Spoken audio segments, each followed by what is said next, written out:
మొదటిది, దేవుని సన్నిధిలో శక్తి దొరుకుతుంది. రెండవది, దేవుని సన్నిధిలో సంపూర్ణ సంతోషం దొరుకుతుంది. మూడవది, దేవుని సన్నిధిలో అద్భుతమును చూడగలుగుతావు. నీవు అద్భుతమునకు కేర్ ఆఫ్ అడ్రస్గా మారగలుగుతావు. నీవు ఎప్పుడో తెలుసా? Only when you are in the presence of God. దేవుని సన్నిధిలో నువ్వు ఉండగలిగితే దేవుని అద్భుతమును నువ్వు సాక్షిగా నిలబడతావు. మోషే అహరోనులను దేవుడు ఏర్పరచుకొని యాజక ధర్మమును జరిగిస్తూ ఉండగా కొంతకాలానికి తమతోటి వారే ఆ ఇశ్రాయేలు జనాంగంలోని యాకోబు గోత్రంలోనే ఆ 12 గోత్రంలోనే కొంతమంది వేరుగా పోగయ్యారట. 250 మంది మోషే అహరోనులకు వేరుగా పోగయి, మిమ్మల్ని ఇద్దరే దేవుడు ఏర్పాటు చేసుకున్నారా, మీరిద్దరే పరిశుద్ధులా, మీరిద్దరే యాజక ధర్మము జరిగించాలా, మేము కూడా చేస్తామని ముందుకు సాహసించి వచ్చారంట. తిరుగుబాటు చేసి నిలబడ్డారు. దేవుని అగ్ని దిగిందంటే సుమారు 250 మంది అగ్ని చేత కాల్చబడ్డారు. భూమిని నెరవేర్చి మింగేసినట్టుగా కనబడుతుంది. అప్పటికైనా ఊరుకోలేదు. మిగతా వారు సనుగుకుంటూ గునుగుకుంటూ, ఇదంతా వీళ్ళిద్దరు చేయబట్టే జరిగింది, అసలు మాకు ఈ పాలు తేనెలు ప్రవహించే దేశంలోనికి మమ్మల్ని నడిపించలేదు, మాకు ఇక్కడ సరైన ఆహారము లేదు, మాకు ఆధిక్యత లేదు, మాకు అది లేదు ఇది లేదు అని గురుగుతూ సనుగుతూ మర్మరి,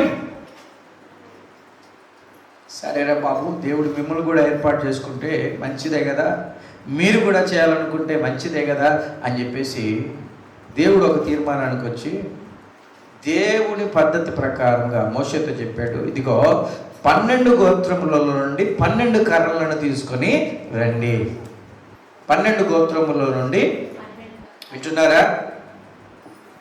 దేవుని సన్నిధిలో మూడవది ఏముందట? అద్భుతము. ఆ విషయాన్ని మాట్లాడుతున్నాను. యాకోబు సంతతిలో 12 ఇశ్రాయేలు గోత్రముల్లో 12 మంది ఆ ఒక్కొక్క గోత్రంలో ఒక్కొక్క కర్రను తీసుకొని రండి, దేవుని సన్నిధిలో పెట్టండి, అది సాక్ష్యపు గుడారములో పెట్టండి అని చెప్తే ఆ కర్రలతో పాటు అహరోను కర్ర కూడా ఉంది. అహరోను ఎవరండి? దేవుడు ఏర్పరుచుకున్నటువంటి ప్రధాన యాజకుడు. మోషే అహరోనులను దేవుడు ఏర్పరచుకున్నాడు. దేవుని సన్నిధిలో నిలిచేవారు వాళ్ళు. ఈరోజు అద్భుతాలు కావాలంటే అట్టికాయలు తింటే కాదు. వింటున్నారా? ఏదో నిండుగా ఉంది కదా మామిడి చెట్టు, ఏదో ఒక రాయి పెట్టి ఇసురుతాము, ఏదో ఒక కాయ పడుతుంది కదా. ప్రభువులో ఇది వర్కౌట్ కాదండి. ఇది దేవుని సన్నిధిలో వర్కౌట్ అనేది కాదు. అడ్డిమారు గుడ్డి షాట్లు ప్రభువులో వర్కౌట్ కావు. దేవుడికి స్తోత్రం కలుగును గాక. దేవుడితో ఆటలాడితే తెగుల్లోనే పడిపోతాం. ఒక నియమ ప్రకారము పోరాటం చేయాలి. Praise the Lord. ఎలాగా? ఒక పందెంలో ఉన్నవాడు, ఒక పరుగు పందెంలో ఉన్నవాడు ఇష్టం వచ్చినట్టుగా దిక్కులు చూసుకుంటా ఎటుపోతే ఏదో దొరుకుతుందా అనుకుంటూ చూసేవాడుగా కాదు. గురిని చూసుకుంటూ పరుగులు తీయాలా. ఒక నియమం ఉండాలా, ఒక నిష్ట ఉండాలా. అలా పరుగులు తీస్తేనే నువ్వు గమ్యాన్ని చేరుకుంటావు, బహుమానం పొందుకోగలుగుతావు. మోషే అహరోనును దేవుడు ఎన్నుకున్నాడు. దేవుడు సన్నిధిలో నడుచుకుంటున్నారు వాళ్ళు. దేవుని సన్నిధిలో లేరు మిగతా వాళ్ళు. తమ ఇచ్చ వచ్చినట్టుగా ఉంటున్నారు. ఇచ్చ వచ్చినట్టుగా ఉంటూ యాజక ధర్మమును చేస్తామన్నారు. సరే, మోషే ఎంత సాత్వికుడండి. వాళ్ళ మాట అన్నప్పుడు సాగిలప్పుడు నమస్కారం చేసి దేవునికి ప్రార్థన చేశారట. ప్రభు ఇట్లా మాట్లాడుతున్నారు, మీరే మీ చిత్త ప్రకారం జరిగించండి. ఎంత సాత్వికుడు చూడండి.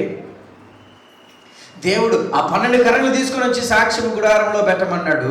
రేపటి దినమునకు వచ్చి చూసేసరికల్లా అహరోను కర్ర మాత్రమే చిగిరించి పువ్వులు పూసి బాదం కాయలు కాసిందట. గట్టిగా దేవుడికి స్తోత్రం చెప్తా.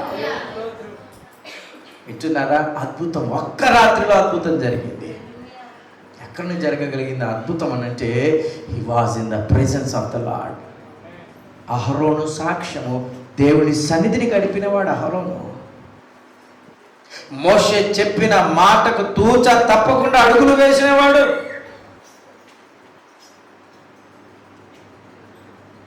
మోషేకు నోరుగా ఉన్నాడు. Praise the Lord. ఆ ఇరువురు కలగలిసి నడిచారండి. దేవుని సన్నిధిలో ఉన్న అనుభవం ఉన్నది వాళ్ళకి. ఏం చూడగలిగింది? అహరోను కర్ర. అద్భుతం. ఆ కర్రలో లేదు ఆశ్చర్యము, అహరోను జీవిత అనుభవంలో ఉంది ఆశ్చర్యం. ఏంటంటే దేవుని సన్నిధి కలిగిన వాడి జీవితం అది. అందరూ నోరు మూసుకున్నారు. దేవునికి స్తోత్రం కలుగుగాక. నీ జీవితం మోడుబారిన జీవితంగా ఉండడానికి వీల్లేదు. అహరోను కర్ర. వాక్యం చదవండి, సంఖ్యాకాండంలో ఉన్న మాట చదువుదాం ఒకసారి. 17వ అధ్యాయము 7-8 వచనంలో ఉన్న వాక్యాన్ని చదువుదాం. సాక్ష్యపు గుడారములో యెహోవా సన్నిధిని ఉంచెను.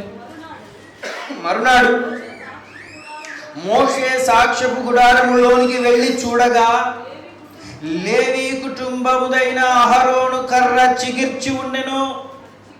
కేవలము చిగిర్చడము మాత్రము కాదు, అది చిగిర్చి పువ్వులు పూసి బాదము పండ్లు గలదాయను. అది అద్భుతం. ఒక fruitful life, miracle witness of the lord.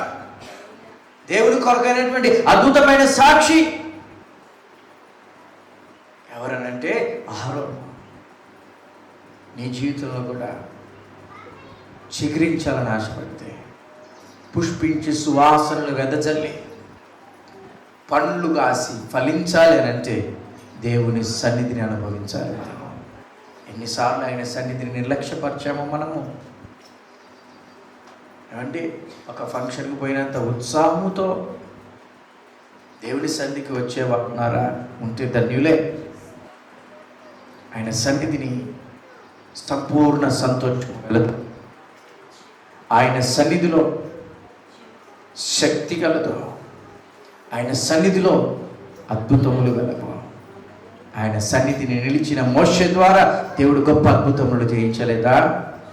ఐగుప్తు ప్రజలందరి ఎదుట, ఫరో ఎదుట గొప్ప గొప్ప అద్భుతములు చేయించాడు దేవుడు.